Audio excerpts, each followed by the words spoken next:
Of course, may babatong mga kaso, gigipitin tayo, but I would think part of, hindi ko sasabihin na part of the game kasi mali yun sa akin In a democracy, dapat pabayaan kayo, magsalita ka. Nakita niyo yung nangyari sa Canada? Ay, diba? oo. Sinisigawan sila, minumura si BBM, no? Paglabas ng Jollibee. Shame on you, shame on Shame on you. That Si Yusek says a Clercaso, lot. sinisigawan. Pero nakita niyo yung mga pulis, pinapabayaan nila. Pinapabayaan. Kasi Ito naman kasing si Auntie Claire may pagkabalat sibuyas. Meron hong mensahe itong si Senator Robin Padilla dito kay Ante. Ante, huwag ka kasing balat sibuyas, pambihira ka naman oo. Pagkatapos mong gumawa ng sandamukal na kalokohan sa PCO, ngayong binabalikan ka ng sambayan ng Pilipino, nagagalit ka. Hindi ganyan, Ante. Dito sa video na to, pag-usapan ho natin itong banat na to ni Senator Robin Padilla dito kay Auntie Claire. Pero bago yan, isang like at isang subscribe. Masaya na ho tayo dyan sa magsusumal sa ating community. Yung join button, nandyan lang kung sa baba. Ito ho ang mensahe ni Senator Robin Padilla dito kay Auntie Claire. Ito. Hindi kabastusan, kundi karapatan. Naku, yari, yun pa lang talagang mapapapalakpak na tayo dito kay Senator Robin Padilla. Magkahalong saway at payo ang ipinaabot ni Sen. Robin Padilla kay PCO Yusek Claire Castro matapos pumalag ng huli sa mga realistang Pilipino na umano'y kumuyob sa kanya sa Vancouver, Canada. Headline ka, Ante. Diba? Yan ang gusto mo Gusto mo yung laman ka ng pahayagan, dyaryo, di ba? Laman ka ng social media. O heto na, ikaw na bida dito kasi ang problema, kinuyog ka nga lang. Sinabihan ng Sen. Robin si Castro na huwag maging balat sibuyas dahil hindi kabastusan ang ginawa ng mga Pilipino sa Canada. Anya bahagi ito ng kanilang karapatan para magpahayag ng saloobin. For real. Diba yun naman talaga? Ano itong mga to mga utak diktador Hindi sila pwedeng sinasabihan. Dapat sila lang ang tama. Diba? Yan ho sila. Pinili natin ang trabahong ito kaya tanggapin natin lahat ng pang-aalipusta dahil ang bayan ay ibiningit na natin sa kawalan. Giit ng senador. Yari. Headline ho si Auntie Claire. Ito ho mga kababayan. Yarin lamang napag-uusapan na ho natin yung mga salubong ng ating mga OFW sa mga government official na nagpupunta sa iba't ibang bansa. Dalawang official lang ho, dalawang apelyido lang ho ng government official ang kakilala ko na pagka nagpunta sa isang lugar talagang pinagkakaguluhan. Yung unang apelyido Duterte. Pangalawang apelyido Marcoleta. Okay? Yung iba kagaya nitong si Atty. Vic Rodriguez, Senator Robin Padilla, normal na yan Basta nakadikit ka dito kay Tatay Digong kahit saan ka magpunta talagang pinagkakaguluhan yan ng ating mga kababayan. Ito, panoorin ho natin. Pakita ho natin kay Auntie Claire kung gaano minahal ng sambayan ng Pilipino. Hetong si dating Pangulo. Panoorin mo to, Auntie Claire, para sa iyo to lang yaka. Ako? Pag siya na ang nagsalita, Grabe Tatay Diggs Uy. siya na ang nagsalita. Handa ka na ba? Parang Jollibee Grabe Meron bang ganyan sa Vancouver, Canada? Wala. Meron ganito sa Vancouver, Canada. Pakita ko lang mga kababayan Ito, sa Vancouver, Canada, meron ganito. Ito, meron ganito sa Vancouver. Ito.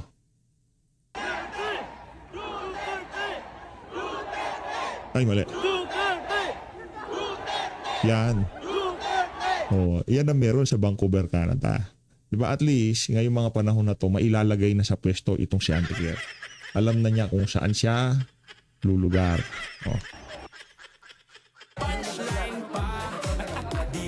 Tatay Diggs Tatay Diggs. Biglang may banat pa.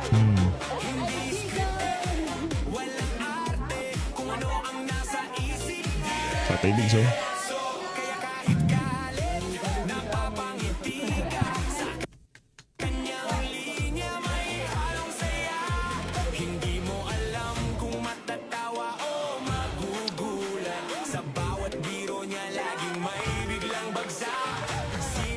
Tatay Digong yan eh.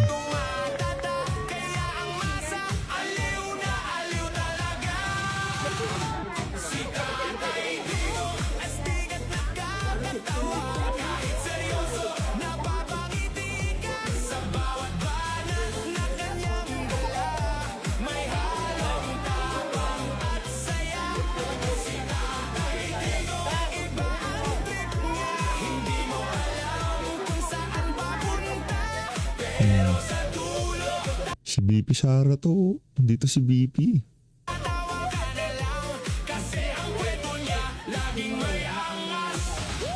Minsan tahimik, biglang may pasabog. Isang linya lang lahat napapahinto. Walang filter kung magsalita. Kaya ang reaksyon, tawa talaga. Sa entablado o kahit saan, pareho lang walang kaate. Grabe naman. Kung kumata yan, hindi tayo nagkakamali.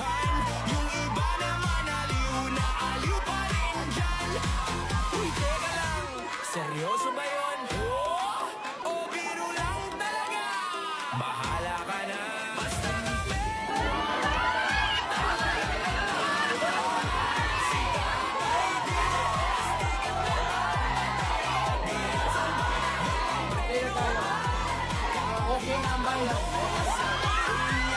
Tatay Diggs yan eh.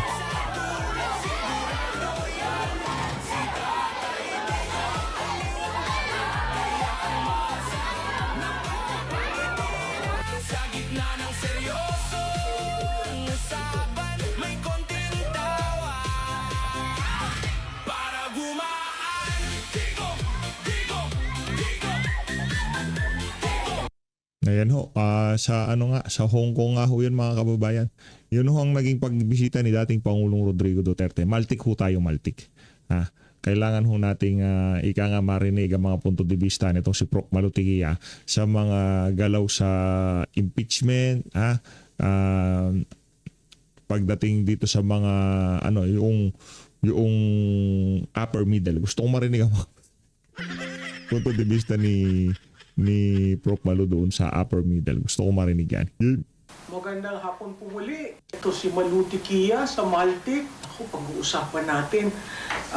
Sa July 6 na po ang simula no, sa impeachment court. Yan kung hindi ma-delay o kung magkaroon ng special session, tingnan po natin kung ano ang mangyayari. No? So, sa impeachment versus BP Duterte, may laban o suntok sa buwan? No? Sabi, marami nagsasabi, si BP laban lang. Hindi yan, kasi sabi nga ng House, hindi naman sinagot, no? So titingnan po natin, merong bang enough na support si VP Duterte sa Senado para ma-survive niya ang impeachment, no? Titingnan again natin, ano ang basihan nito sa Article 11, Section 3, Paragraph 6 of the 1987 Constitution. Ang sinasabi po dyan, the Senate shall have the sole power to try and decide all cases of impeachment. When sitting for that purpose, the senator shall be on oath or affirmation. When the President of the Philippines is on trial, the Chief Justice of the Supreme Court shall preside, but shall not vote. No person shall be convicted without concurrence of 2/3 of all the members of the Senate. Ayan na naman po yung praise, no? Of all the members of the Senate. So, kung titingnan po natin, 24 po ang Senado, ano po ang tinatawag na 2/3 of all its members, yan po ay 16. To convict, dapat may 16 na boto. Pero anything mas mababa dyan, wala pong conviction na mangyayari. Ang sabi-sabi ng iba, napakahirap kumuha ng 16. Ay, totoo po yan, no? Dahil sa nangyayaring baliktaran sa Senado, hindi na po natin alam nasaan ba talaga yung original, no? Kung titingnan po natin, no? Pag breakdown natin yung 24, nasaan ba yung dati? Yung dati, merong 7 na sigurado magko-convict, merong 5 na siguradong mag-a-acquit, no? Doon muna tayo doon sa 2. Yung siguradong magko-convict, na andyan po si Aquino, Hontiveros, Lacson, Pangilinan, Soto, Yan. Tulfo, no? 7 po sila. Tapos po, yung siguradong hindi magko-convict, o mag-a-acquit, ang tawag doon mag-a-acquit, nandyan po si Go, De La Rosa, Padilla, Marcoleta, Marcos, 5 po, no?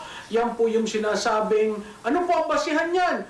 Yan po ay nanggaling sa 2025 election. Yung mga pro-Duterte ng mga senador, yan po ang 5 na matitibay. Pero dahil nagkaroon ng girian, dun sa 9 minority, ang kasama po dyan ay si Go De La Rosa, Padilla, Marcoleta, Marcos, Cayetano, Jinggoy Estrada, Joel Villanueva, at saka po si Chis Escudero. Yun po yung minority. Nung ang majority ay si Senate President Tito Soto, no? So, nagbaliktaran, yung dating 9 naging 12, no? Nadagdag po dito ang kapatid ni Senate President Cayetano, si Pia Cayetano, pumunta rin po si Loren Ligarda at ang mga Villar, no? So, from 9 naging 12, no?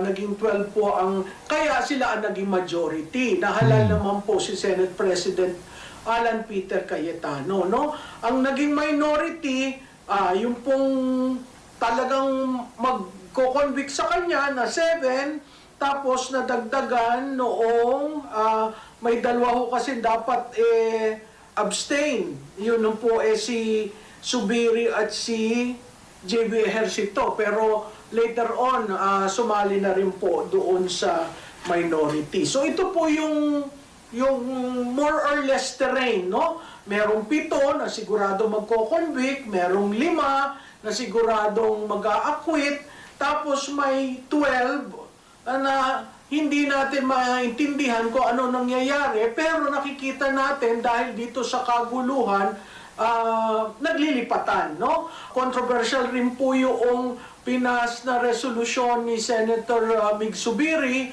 tungkol sa presiding officer ng impeachment court, no? Na kahit na sinabi ko sa inyo ano yung provision sa saligang batas na ang presiding officer ay ang Senate President, meron pong isang panukalang resolution na pinas nila at wala naman po nag-oppose doon na pwede nilang pangalanan kung sino ang magiging presiding officer ng impeachment court. Yan po another issue na kailangang pagtalunan. Siguro papasok na naman dyan ang Korte Suprema para lamang po mapatibay ang ating saligang batas, no? Na ando naman po talaga kung sino ang presiding officer. 5 o 6 ang mga kaso, charges na final ng House of Representatives na andyan po ang SALN, ang AMLA, ang BIR, ang confidential fund at ang conditional threat. Yun po yung 5, no? Maling-mali po sa aking pananaw na ang SALN ay gamitin magmula pa nung Vice Mayor siya, papunta sa Mayor, papuntang sa Vice President. Bakit po? Dahil po ang impeachment, ang impeachable officer lamang po ay ang Vice Presidente. Hindi po ang Vice Mayor, hindi po ang Mayor. So para mo going 19 years or 20 years just to establish an end na gusto mo, yung end na ay magmula Vice Mayor hanggang Vice President, tumaas ang net income, ang net worth ng ating Vice Presidente. Maling-mali po yun. Kasi po, siya ay impeachable officer lamang for 3 years, which is from 2022 to 2025 nang siya ay maging Vice Presidente, no? So makikita po natin sa mga dadating na linggo, binigyan ng impeachment court, kinonvene ni Senate President Cayetano yung impeachment court, pinadalhan ng articles of impeachment ang Vice Presidente. Sumagot po nung June 1 ang Vice Presidente, binigyan ng 5 araw ang House of Representatives o yung tinatawag na Ay nga pala, shoutouts dun sa nagpadala sa atin ng pangkape. Thank you Maraming salamat. prosecutors para sagutin yung sagot ni Vice President, pero hindi rin daw nila sinagot kasi wala naman daw sinagot si Vice Presidente. So nandun po sa level na ganon. Yung sagot po ni Vice Presidente is tantamount to requesting the impeachment court to dismiss the complaint.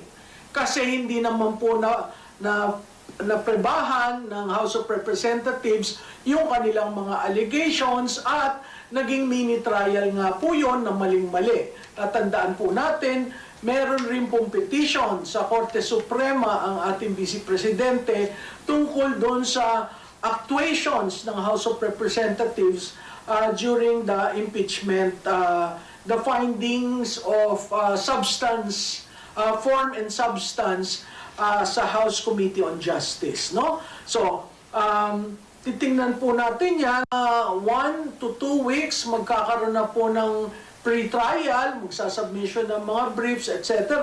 Ang simula po ng formal na trial sa impeachment ay July 6. Yan po ay parte pa rin po ng panahon na out of session or sinadya adjournment ang Kongreso, ang 20th Congress, no? So, ang sinasabi doon sa sagot ng defense team ni Vice President Sara Duterte ay ang articles of impeachment are constitutionally infirm, procedurally defective, and substantively deficient. Naku, mahirap po yung mga salitang yan. Parang, kumbaga, piece of paper lamang ang nangyari dun sa articles of impeachment ng House. Ngayon naman po ang House, ang sinabi ay hindi na po sila nag-komentaryo dahil nga sa wala naman daw pong bagong allegations na ginawa ang ating Vice Presidente. So, ang kailangan po balik ulit tayo doon, 16 out of all, 2/3 of all its members. All its members, 24, 2/3 is what? 16 po yan. 16 to convict. So, hindi na ho natin titingnan yung to acquit. Basta ang titingnan natin, kung naka-16 ka, convicted si Vice President. Kung hindi ka maka-16, regardless of all the explanations, hindi po convicted si Vice President, no? Makikita naman po ninyo, tatahinan natin ito dun sa nangyayari ngayon, no? Ang nangyayari ngayon, yung majority ng Senado ang sinasabi, okay na daw ang 11. Hindi po pwede ang 11 kasi ang 11 po plus 11, 22. Ang members po ng Senado ay 24. So titingnan nyo yan kasi dito pinag-uusapan ang majority. Pagdating ngayon sa impeachment court, hindi po pinag-uusapan ng majority. 2/3. Mas mataas pa sa majority. Napakahirap makuha. Bakit ho napakahirap? Dahil babalik ulit tayo sa intent ng framers natin.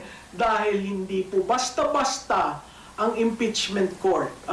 At imahalaga ang accountability, pero kailangan nasa tamang proseso na patas, at talagang pinag-uusapan ang mga issues, may evidence, at from the evidence, ang bawat miyembro ng ng Senado ay kailangang bumoto. Sa ating pong kasaysayan, nagkaroon na po tayo ng impeachment ng I think 2 beses ang umabot sa Senado. Yan po ay nung panahon ni Erap Estrada, yung second envelope, no? At nagkagulo tayo sa second envelope. Wala naman pong nakalaman doon sa second envelope. Yan po ang aral ng ating kasaysayan. At yung pangalawa ay kay Chief Justice Corona, no?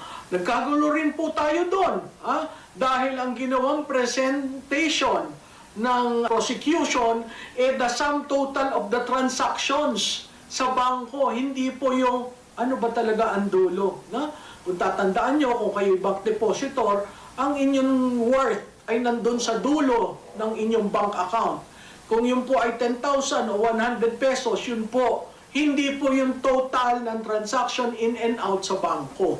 Yung po anong nangyari kay CJ Corona, tapos may mga issues na bakit daw may mga account na hindi lumabas, hindi daw nagbayad ng taxes. Nung panahon po niya, allowed baguhin ang SALN. Pero hindi nila binigyan ng karapatan si CJ gawin yon. Umabot pa po sa Court of Tax Administration na pinag-usapan yung tax doon sa pera ni Chief Justice. So matutal po, walang kaso. Biro nyo yung tao na Chief Justice na maayos na naglingkod sa atin.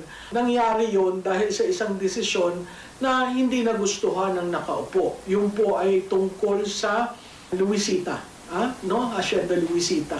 At makikita po natin kung anong nangyari sa karir ni Chief Justice Corona. Sana po itong darating na impeachment sa ating Vice Presidente ay matuto tayo sa leksyon ng kasaysayan na hindi po porke in-impeach ka lahat ng pinanggalingan sa House of Representatives ay natutuon at tama sa panahon at tama sa sirkumstansya na binabanggit na si Vice Presidente ay lumabag. Kaya pagdarating po, siguro maaasahan nyo si Maltik, pabalik-balik po kami dito pag may karoon na ng impeachment court para lang natin pag-usapan ano ba nangyari dun sa araw na yon. So, kayo po ay manood sa trial, sa impeachment trial ni Vice Presidente Inday Sara Duterte nang makita po natin ang katotohanan. Ang katotohanan ho, hindi ho yun sinasabi. Ang katotohanan, bawat isa sa atin ang maririnig, maiintindihan at huhusga. So, ito po si Malutikia ng Maltik. Like, follow, and share. Totoo kayo sa Publicus Asia Inc. Subscribe ho kayo dyan. Rekta ho tayo dito sa Small Talk. Gang. Welcome to the show. Thank you, Attorney Topacio, and of course kay Ina, magandang hapon sa iyo. magandang Nakikita ko rin si Admar, nandyan, magandang hapon sa iyo. Nandyan. Isa pong karangalan na mapunta dito sa inyong show. Pinapanood ko rin po to, and of course, si Attorney Topacio, idol natin yan, Ina, di ba? And natutuwa ako dahil sa pagkakataon nandito ako, higit sa lahat, alam mo, minsan lang ako, attorney, maimbita na mas matangkad ako sa mga host na nag-interview sa akin. Grabe yan, Pang small talk naman talaga ako. Yes, small talk. Pang small talk. Anyway, we also appreciate Yes. Kong na sa kabila ng mga hinaharap mong mga pagsubok ay naririto ka pa rin. Correct. Yes. Pinagbigyan mo kami. Sabi nga ni Ina kanina, palitrato ako, baka huli na natin itong litrato. Kasi Ay, tama. joke lang Attorney, yun. dahil nung Biyernes, Hindi lumabas ako na po yung papayag. nagkaroon na ng filing ng ombudsman sa Sandigan Bayan. So hindi ho natin alam, baka itong Kahapon, Lunes. kahapon. Kahapon, Attorney Topacio. So, si Attorney Grabe. Topacio, I called him up. Alam mo naman, naghumingi ako ng legal advice dyan parati. And baka Lunes no? Hindi ho natin Attorney Topacio, baka lumabas na yung warrant of arrest. May 10 days ang korte Okay. to determine independently yung probable cause. Not more than 10 days. Kung makapal yung ina-forward sa kanila ng ombudsman, ay baka magtagal pa sila bago pag-aralan ito. Okay. So, basta nandiyan ka lang, Attorney Topacio, ha? Anyway, Si Ina kasi, Sorry na. Let me shoot the first question, katulad ng sabi dun sa AVP, partner, you were one of the youngest, if not the youngest elected official at that time, nung Yes. nanalo ka sa House of Representatives. Yes. So, syempre, bagong halal, bagong pwesto. Anong unang-unang naging impression mo noong nandun ka na and you were discharging your duties as congressman? Actually, Attorney Topacio, na-elect kasi ako ng councilor Wow. at the age of 22. Before you became Yes, congressman. by accident because the local government code na-approve yan by 1991. Yung yung highly urbanized cities, 23 years old yung supposed requirement. Ako naman, fresh from sa NUSP, sa UP, so aktivista tayo. Sabi nga, sige, tumakbo ka para kung ano yung mga sinisigaw mo, gawin mo sa konseho. So nandun kami sa konseho at tinutukan namin yung mga Ako, pangunahin, tinutok ko talaga yung pabahay. Kasi maraming lupa ang Quezon City, marami doon mga squatters sa area. Nasabi namin, teka lang, i-award na natin to para talaga magkaroon na ng permanent na mga lupa at yung pabahay. Itong mga kasamahan namin sa 3rd District ng Quezon City. Bigla ako na-elect sa Congress. So I was elected at 25. Noong time na yon. 25, ako yung youngest noon. Oo. Grabe. Siyempre, ang direksyon mo, even nung nasa konseho, ano yung magagawa ko para sa bansa? Ano yung pwede kong gawin? Ano yung batas na pwede kong itulak? At that time, ang paniwala mo kasi, di ba, pag congressman ka, kung ano yung itutulak mo batas, kaya mong itulak. Yes. Pero hindi ganun eh. Kasi, alam mo, at that time, siguro mga nasa 220 kami na congressmen. Wow. Tapos ang Senado, 24. And then may priority bills. May mga priority legislation. So nakita ko rin yung sarili ko na, okay, magtutulak pa rin ako ng batas, and one of which yung Quirino Memorial Medical Center. Na kasi dati yun, gusto nilang i-abolish eh. Gustong tanggalin. Oo, there was a time. At yun lamang yung ospital na nagkikater sa mahirap sa distrito ko. And dun sa surrounding areas like Marikina and some areas of Quezon City. So yun talaga, na palakihin yun at i-upgrade yung ospital. At sabi ko nga, in legislation, hindi lang naman batas eh. Ang importante, yung partisipasyon mo sa debate. Correct. So minabuti ko na talagang pag-aralan, yung mga batas, particular yung budget, no? Kasi isa yan sa mga malaking trabaho ng congressman eh. Ano ba yung pondo ng gobyerno, ano yung mga programang nakapaloob dyan, at importante na mag-aral ka dyan. And it was also, sa akin na malaking bagay kasi makikita mo yung kabuuan takbo ng gobyerno. Ano yung mga dapat gawin. At katulad ngayon, nakikita natin yung problema sa flood control scandal, Ayun, no? unallocated funds. Kitang-kita mo na eh. Alam mo kung ano yung nangyari. Correct. Sir Mike, nabanggit niyo po na kayo po ay nagtutulak ng batas sa Kongreso. Does that make you a pusher? Joke lang. Akala ko. Masyado ka nakahawa ka na kay Atty. Perdito Joke lang Paso. yun. Gusto ko kasi happy ka. Ang tawag dito hindi coronavirus, cornivirus. Hindi, gusto ko lang pasahin si Sir Mike dahil nag-celebrate siya ng birthday niya last week. Yes. Batiin naman natin siya ng happy birthday. Happy Comment nyo na ho dyan sa baba. Happy birthday, Kong Mike. birthday to Kayong dalawa, si Atty. Topacio, ginit ako after 1 day. Ikaw after 2 days. Dahil sinabi sa'yo ni Atty. Ferdy. But okay lang yun kasi sa akin nga, actually, ayoko din mag-celebrate talaga ng birthday ko eh. Kasi yung family ko, Atty. Ferdy, umalis. Talaga? Going to, kasi may gagraduate akong anak. And sinabi ko rin sa kanila na, hindi pa namin alam pero papuntas ngayon sila en route to Europe. Na kung ano man, kasi may kaso kaming iniipit yung dalawa kong anak at saka yung Grabe, asawa ko. no? Oo. Grabe ka. So ang kasama ko lang dito yung bunso. Ayoko lang mag-celebrate na para bang wala yung pamilya mo. Tama. Tsaka during your birthday, Grabe. Grabe ho talaga tong administrasyon na to. Grabe, ang kakapal ho ng mukha. nakilahok ka sa mga rally. Kakagigil. Doon siya nag-birthday. Doon siya nag-birthday. Correct, Kaya talagang oo. para sa bayan pa rin, ano? Oo, correct. Oh, seryosong question. Ito, on a serious note. Sir Mike, ang tagal niyo na pong nagsilbi sa Kongreso. Sa tingin niyo po, ano yung pinakamalaking pagbabago ng Kongreso noon sa Kongreso ngayon? Alam mo, maganda yung tanong mo na yan. Kasi nung panahon namin, klarong-klaro sa amin yung oposisyon. Talaga? So, ngayon kasi ang nangyari, kung sino yung oposisyon, pinipili na rin ng speaker ng grupo. Nag-elect na rin sila. O, ikaw na lang yung minority. Ito yung gano'n. Anyway, having said that, nung panahon namin, talaga yung debate, ini-encourage.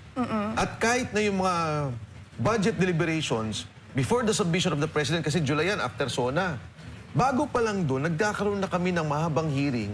Walang question to ng mga ano bang pondo namin, ano yung kailangan namin, ha? These are policy questions na pinagdidebatehan sa Kongreso.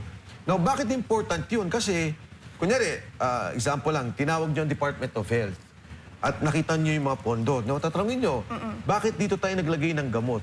Bakit kunyari may reproductive health program? Bakit bakit puro assuming, for example, ang mga gamot ay para may sakit na. Ano yung ginagawa natin sa preventive health? So, mahabang debate yun. No? For example, ngayon may problema tayo sa West Philippine Sea. So, malaking question dyan sa foreign relations. malaking question dyan sa national security. Yes. On a policy level, ang lalim ng mga debate. Inabot kami ng alas 4 ng umaga. Talaga? Oh. Wow. Nakikinig kami, nagdidebate kami, nag-usap kami. Pag-submit ng budget, again, policy questions yun, mahaba. Pagkatapos, ilalagay na sa subcommittee levels.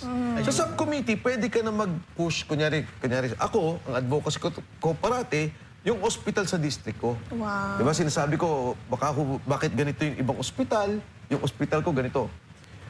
That's number one. So, very encouraging yung lahat ng debate, from the plenary side to the committee side. Bakit importante yun? Because you are developing leaders of the future. Yes. Number one. At gusto mo, yung leaders mo, current leaders mo, understand yung policy-making process. Understand the laws. Understand ano ba yung polisiya talaga natin. Yes. Kunyari, tayo ngayon, pag tinanong mo sa Kongreso, do we really understand, let's say, our relationship with China in the US? Yes. Ano ba ang trade relations natin sa kanila? Yung ating pakikipagnegosyo, magkano ba investment nila sa tourism? Ito yung mga bagay, di ba, na dapat naintindihan natin. Yes. Ngayon, for policymakers, ang pangalawa niyan, nung panahon namin kasi, and ito binabatikos na ito nung araw, ang budget namin was 70 million per district. 70 million. So 30 million, sasabihin nyo, soft. Ito yung mga ospital. Yes. So maglalagay ako sa Quirino, maglalagay ako sa East Avenue, maglalagay ako sa Heart Center, maglalagay ako sa Children's Hospital, which is all in my, more or less, Quezon City. Yung 40 million, kasi ang konsepto mo sa national budgeting, maraming ginagawa ang national government. Let's say, kailangan niya ng flyover, kailangan niya ng major na tulay, kailangan niya ng riles, kailangan niya ng ganito. Yung mga problema ng district, baka hindi niya nakikita. Meaning to say, baka kailangan ng isang bridge para yung mga batang mahihirap, makatawid, makapunta dun sa eskwelahan nila. O kailangan ng additional gusali sa paaralan. O kailangan mo dun sa Quirino or sa isang health center mo ng additional infrastructure. But that is only 40 million. Alam mo ngayon, Tony T, sa Kongreso 2 billion per district. Wow. Grabe. Per district. Per district. Oh my God. Yun yung Livesty file na pinapakita. So anong ibig sabihin nito? If you are talking of about, assuming na natin, 250 district congressmen, immediately 500 billion pesos yun. Wow. Grabe. So ang leeway mo na lang is 300 billion. Oh. Ngayon, explain ko. Balik ako doon sa district ko. Noong araw, Sige po. hindi ko alam yung flyover ng Ateneo. Wala akong pakialam doon. Kasi nakita doon ng national government, kailangan ng flyover magmula C5 pababa ng Ateneo. Kailangan palakihin yung daan ng C5. Kasi yan yung dumugtong na sa E. Rodriguez. Yes. Aakyat sa Katipunan, dyan na yung district ko. Lagi ako dumadaan dyan. Palabas sa Balara, di ba? Attorney Topacio, tapos aakyat ulit, papunta ng Mindanao Avenue. Wala kaming alam doon, but that was the national program. Babalik ko sa nangyari ngayon. There were 6 official development assistance program. Panay, Guimaras Road, sa Iloilo area. Laguna Lake, road network. From Rizal, going to Ortigas, palabas ng Makati, Taguig. Yung Bataan, Cavite Road. Importante yan. Yes. Sa bayan mo. From Cavite, diretso ng Bataan, Attorney Topacio. Yung North Rail na magkoconnect ng Clark papunta ng dito sa ating airport. Pati GMA yung plano yun, di ba? Yung planong yun. Oh, in fact, in fairness, panahon pa ni President, I would think, President Era pa rin nagsimula. Oh, Era, Ramos pa rin nata, nandiyan na yan. Yung train magmula dito sa Manila, papuntang Bicol, yung long haul, south. At saka yung Metro Manila Subway. Yung Metro Manila Subway, sayang, 2028 tapos na to. Itong subway na to. Pero anong ginawa nila? Kinuha nila yung pondo, counterpart natin sa mga proyektong to, ilalagay sa program.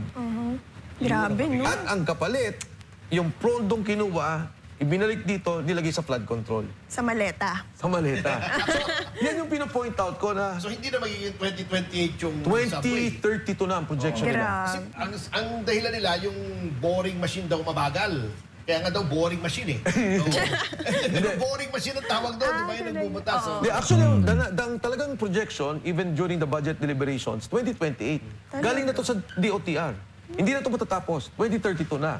At ang penalty natin dahil sa delay is about 400 billion total. Hala. Wow. Oh my gosh. Unbelievable. Yun ang hindi nalalaman ng tao. Oo. So ang pinupunto ko dito, Tony, tanong nyo ulit sa pagdating ng district at saka national, nung panahon namin, Grabe. priority ang National Infrastructure Program. Yun. Di ba? Kung may mga district ka and kailangan gawin, okay. But can you imagine in my district, naglagay ng 100 million sa St. Ignatius, naglagay ng 150 million ata sa Blue Ridge. Basta ganun eh. Maraming mga kalye, ganito.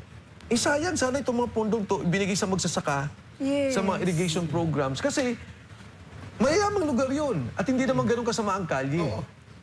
At tingin ko, kung sakaling ayusin, hindi ganun kailangan pondo ang kailangan. Oo. Eh wala eh. Kanya-kanya nga ano eh. KKK eh. Kanya-kanyang kurakot. Anyway, nadako tayo kung sa inyong legislative work. Pero after that, kayo ay naging Malacanang Chief Malacanang. of Staff, ano? Yes. DNR pa yata. Nauna ako, Attorney Topacio, ng Housing Secretary. Ayun, Oo. oo. Housing And then, Secretary. Chief of Staff ba? O... Housing Secretary, DNR, hindi man ako umabot ng isang taon, tapos Chief of Staff na. Oo, pero all of those are cabinet rank, di ba? Yes, Oo. opo. Eh, para sa inyo, anong preference nyo? Executive o legislative? Well, alam mo naman, Attorney Topacio, no, yung legislative, maganda rin yan. Yung pagbabasa mo, pagdidebate ninyo. Pero yung actual action, management ng mga ahensya, management ng tao, nasa executive talaga.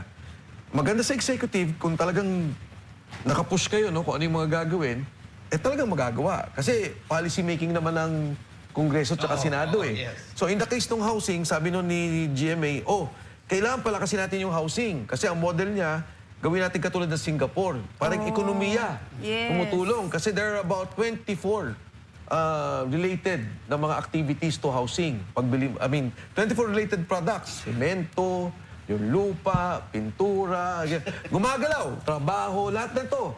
May activities na gumagalaw. So, nung nakita kasi niya na very active ako sa Congress at saka sa being councilor sa housing, sabi niya, itulak mo tong housing. Alam mo, ang una namin ginawa nun at baka hindi na to na-realize ng mga tao.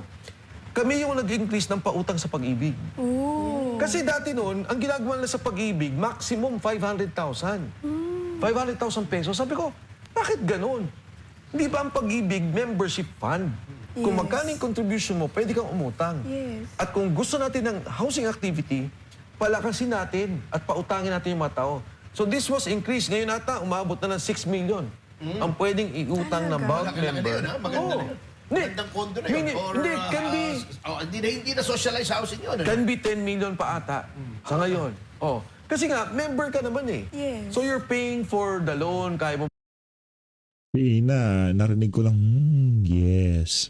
Yes. Yes. Talaga? Yes. magbayad 25 years, tapos at that time 6%. So yun yung mga ilan sa reforms na immediately nag-click ka agad kasi yung mga tao nakabili ka agad ng condominium. Dati wala ka naman mabibiling 500,000 na condominium eh. So immediately nun, in-increase namin to, at that time, kung di ako nagkakamali, 2 million ata kaagad or 3 million. At ngayon patuloy na nag-i-increase na siyang nagtulak din sa maraming pabahay sa ating bansa. At maraming nabigyan ng tulong. Oh, galing ano? Sa dalawang posisyon pong hinawakan nyo, Sir Mike, bilang congressman at miyembro ng gabinete, saan nyo po mas natutunan ang tunay na kahalagan ng pamumuno or ng leadership? Okay. Sa Kongreso kasi, di ba sabi nga sa akin nung at that time, yung aking ninong, si Secretary Jun Factoran. Sabi ko nakaka-frustrate minsan, mas magandang tumulong ng direkta sa tao. Kasi di ba pag nasa gobyerno ka, masyado yung politika. Sabi niya, huwag mong pasinin yung politika, very critical yung gagawin mo. Because a little, yung difference na magagawa mo, malaking epekto sa buhay ng tao. Noong panahon ko sa Kongreso, in fact, yung napasang batas na yung dangerous drugs law, nauna ako dyan eh. So I was the counterpart in the... 1998 yata yun, ano? Yes, but ano yun, nung final ko, going to Paso sometime 1998. Pero nangyari no, nagkasakit si Senator Barbers. So hindi namin na-approve. Eventually, kinuha ni Senator Mig Zubiri, siya yung nagtulak ng batas. Oo, one of the Spice Boys. ano? So na-i-approve yung dangerous drugs law. Malaking bagay yun. Tapos yung katulad ng binabanggit ko na yung simpleng pag-increase lamang nung loanable amount, tapos binigyan mo ng siguro, taon-taon ang target namin is 1 million Filipinos na housing. Hindi direktang housing, yung iba yung proclamation ng lupa, yung iba NHA, yung iba naman if they avail of a loan from Pag-ibig. Consider din namin yun as part. So, hindi malalaman ng mga tao yun na nagkalupa Kaya pa nga sila o nagkabahay sila dahil sa ginawa mo, pero okay lang yun. Importante, yung nagawa mong nakatulong ka sa taong bayan. At Yes. di ba, nakabigyan mo Galing. sila ng pabahay, natulungan mo yung ekonomiya, at kahit paano nagkaroon ng pag-asa Ang galing, yung pamilyang Pilipino. Well, speaking of Migs, nabanggit na rin si Migs. At yung, di ba, meron kayo noong grupo. Spice Boys. Yung Spice Boys, si Cheese, si Migs. Kasama pa si Ricky Sandoval. Ricky Sandoval, Lani Braganza. Oo, yes. oo. Yes, Oo, Sa siya Pangasinan yun. Oo. Anyway, eto hindi ako nagsabi lang dito Although sabi ko lang kasi sinabi ko rin. Sabi nila, among the Spice Boys daw, kayo ang pinakamuang bata sa ngayon Ikaw talaga, Toro. Ano? Kasi Na-intriga ba ako? si Migs mukhang lolo na Si Mitch hindi mo lolo, mukha na siyang mami. Pinabuhok. Muli, shoutout doon sa nagpadala sa atin ng kape. Maraming salamat Thank you. Oo, diba? Si Cheese Escudero, napala na ng kilay, takbo na lang. Hindi naman Hindi naman Bright Boys si Cheese. Ay, di ba? Bright Boys na group natin. Ay, ikaw talaga, attorney. Pero wala pa rin kilay Eto, gusto nilang malaman at napaka-importante daw. Anong sikreto nyo sa youthful good looks? Yan. Ikaw talaga, Torto ba? Hindi, actually, si Migs Subiri, I think, sinasadya niya. Kasi ba? nakikita kami, sabi ko sa kanya, Migs, magkulay ka naman ng buhok. Dahil mukha ka ng matanda, tawa siya ng tawa. Anyway, nagkulay na ata siya siya ng buhok. Pero, ano ba? Bakit ka ba bata? Well, una, siguro pareho tayo, Attorney Ferdy, na tawa ng tawa. Oh. Masayahin tayo, no? And I guess, malaking bagay yung nag-exercise ka. Yung Ayun. diet mo. At saka, siyempre, yung pamilya. Kasi kung meron kang, diba, strong na foundation, yung bond mo, I would think, no, na malaking bagay yung malaking koneksyon.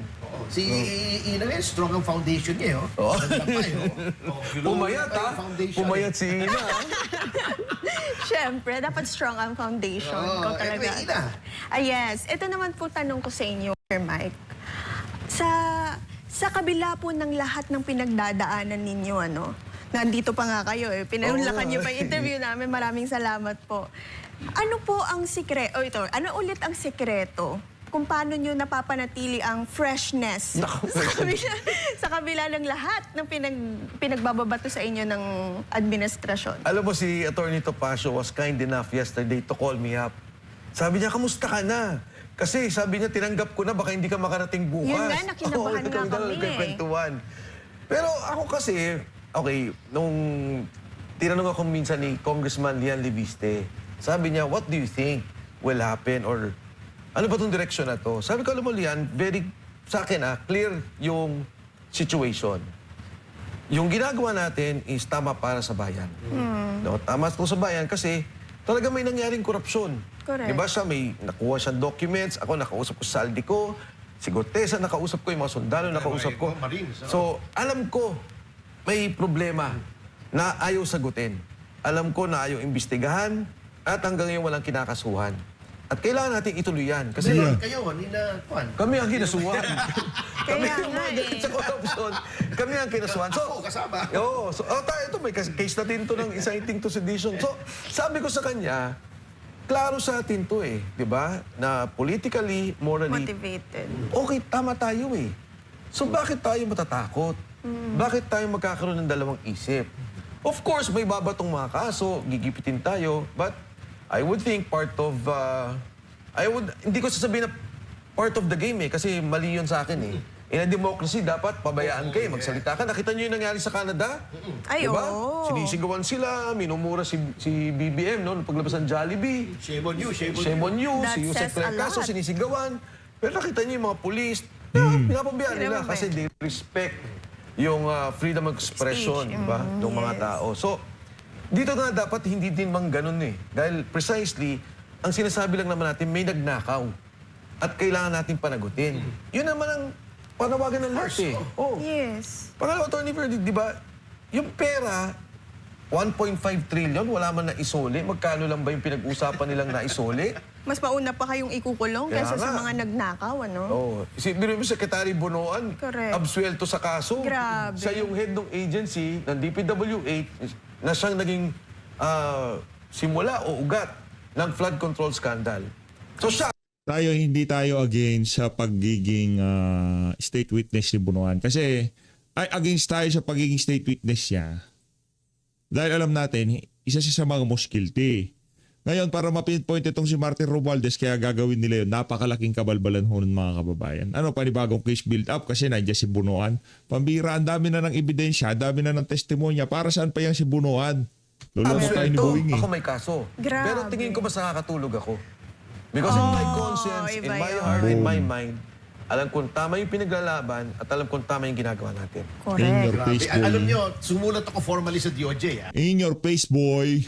Ah, okay. Tinanong ko, yung sa sinasabi yung restitution ng mga state witnesses, magkanong naibalik? I invoke the Freedom of Information Executive Order. Yes. Sumagot sa akin, 795 million pa lang. Out of all the state witnesses, sinabi. Actual cash. Actual cash. Okay. Oo. So, yun ang, hindi, wala sila sinabing cash. Sabi nila, yun ang isosoling value ng mga... Or ninakaw. maybe commitment. Baka. Hindi. Yung actual daw na narimit nila sa National Treasury, 795 million lang. 1.5 trillion. Trillion, ang layo. Ang layo. Ito, billion. Bigyan ko kayo ng example, Tony Ferdia, Ina. Yung pumasok na flood control budget from 2022 to 2025 kay Henry Alcantara was about 30 billion. Grabe. 30 billion. Okay. So, i-assume na lang natin 10%. But hindi yung 10% kasi nga ghost project eh. Oo. Diba? At siya rin- 100 yun. Oo. Pero i-assume na lang natin 10%. That's already 3 billion pesos. Ang sinuli lang ni Alcantara is 180 million pesos. Bino mo. Grabe. Bago state witness na siya. State witness Absuelto na. Absuelto na. Grabe. Ibang klase talaga. Ibang klase talaga. Anyway, at nabanggit na rin natin yan, yung mga pagsubok na hinaharap ninyo. How do you want to be remembered? Bata pa naman kayo, wala akong insinuate dito, Pero, yung mga susunod na generation, kahit nandiyan pa Ako, dati akala ko, sway-sway lang yan si Kong Mike. Kala ko dati pa ganyan-ganyan lang siya. Kung saan yung politika, doon lang siya. Kung saan yung administration, doon lang siya sasabay. Hindi ko pala siya ganun. No, dito natin napatunayan na talagang appreciate paninindigan nitong mama na to. Hindi ko kayo iiwan, ha? Nabilib ho tayo dito sa mama na to. Kaya kung tumakbo to ng senador, nako, hindi ho natin iiwan yan. naman kayo. Oo. Oo. Kasi may mga katulad naman ni Alcusi na buhay pa, mukhang alamat na. Uy, attorney. Anyway, Grabe. how would you like to be remembered? How would you like future generations to remember you. remember na pag sinabing Mike Defensor. anong gusto niyo unang pumasok? Alam mo, sa- Tony Ferdia, kanina sabi ni Ina, pa-selfie naman bago ka makulong. Ikaw naman, paano ko maalala? Parang buhay pa ako, pinapatay mo na ako. Pero tama ka. Tama yung question mo, Tony Ferdi. Oo. Kasi lahat ng nangyayari ngayon, it's not about now. Hindi yun ibig sabihin sa ngayon. Tinitingnan mo yung judgment of history. And more importantly, yung judgment ng mga apo mo. Judgment ng anak mo. Ano ba itong ginawa mo nung panahon natin? Nung panahon na may ganitong korupsyon, may ganitong anomalya. Nasaan ka ba? And that is what I want to be remembered by. Na alam ng mga anak ko, alam ng mga apo ko, alam ng mga anak na magiging apo ko, na lumabang ka ng mga panahon ngayon. No, alam mo, iniisip ko rin minsan and it's not to compare myself to Ninoy Aquino, hindi ko naman sinasabi yun. Pero iniisip ko, paano kaya nung panahon niya, di ba? Dahil si President Marcos, very popular. Yes. Supported ng church, supported ng media. Parang ang hirap ng sitwasyon niya. Oo, yes. Ngayon nga, unpopular na tong presidente. Di ba? Negative 13 na. At the time, at the start of the term of President Marcos, popular. Oh, yes. But Very. Ninoy Aquino knew na mali yung martial law. That it was an attack on democracy. Lumaban siya. But eventually, later on in history, hindi nga siya naging presidente. Pero naging bayani ng ating bansa. Ayun. Yung kanyang asawa, itinanghal na para bang naging ina ng demokrasya. And then later on, the son became president. Kaya No? kamote yung anak si Noynoy Aquino. Pero kung buhay yun, kung buhay si Noynoy Aquino, kung buhay si Joker Arroyo, una yung magwawala sa nangyaring nakawan sa ngayon. Talaga. Definitely, kung nandun yung To dalawang be yan. fair to Noynoy. Oo. And then si Joker nga, alam nyo naman, nung panahon na nasa Congress, kami parating magkasama eh.